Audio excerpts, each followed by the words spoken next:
కేటాయింపుల వెనుక పెద్ద స్కామ్ ఉందన్నారు ఎమ్మెల్సీ వరదు కళ్యాణి. డెవలప్మెంట్ పేరుతో ప్రభుత్వ భూములను రియల్ ఎస్టేట్ కంపెనీలకు కట్టబెడుతున్నారని ఆమె ఆరోపించారు. రహేజా కంపెనీకి 99 పైసల చొప్పున 27 ఎకరాలు కేటాయించారన్నారు. వాసా కంపెనీకి 3000 కోట్ల భూమిని కట్టబెట్టాలని చూశారన్నారు. వైసీపీ పెద్ద ఎత్తున ఉద్యమం చేస్తే విరమించుకున్నారని చెప్పారు. లోపాయికారి ఒప్పందంతోనే ఈ కేటాయింపులన్నీ జరుగుతున్నాయన్నారు. దీనిపై ప్రభుత్వాన్ని ప్రశ్నిస్తుంటే సమాధానం చెప్పడం లేదని ఆమె ఫైర్ అయ్యారు. వీళ్ళు లోపాయికారి ఒప్పందాలు చేసుకొని ఇలా అతి తక్కువ ధరలకి భూ కేటాయింపులు చేయడం వల్ల వీళ్ళు సరైన సమాధానం చెప్పలేని పరిస్థితిలో ఈ రోజు ఈ ప్రభుత్వం ఉంది.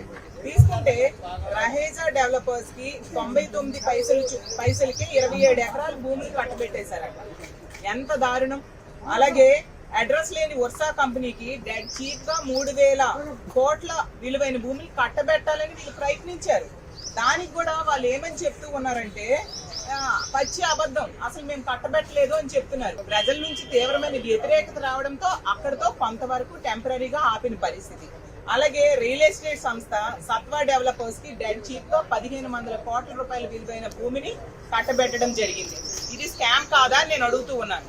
అలాగే కపిల్ చిట్ ఫండ్ కి చెందిన బీవీఎం ఎనర్జీకి మరో 1500 కోట్ల రూపాయల విలువైన భూమిని డెడ్ చీప్ గా కట్టబెట్టారు. ఇది స్కామ్ కాదా అని నేను అడుగుతూ ఉన్నాను.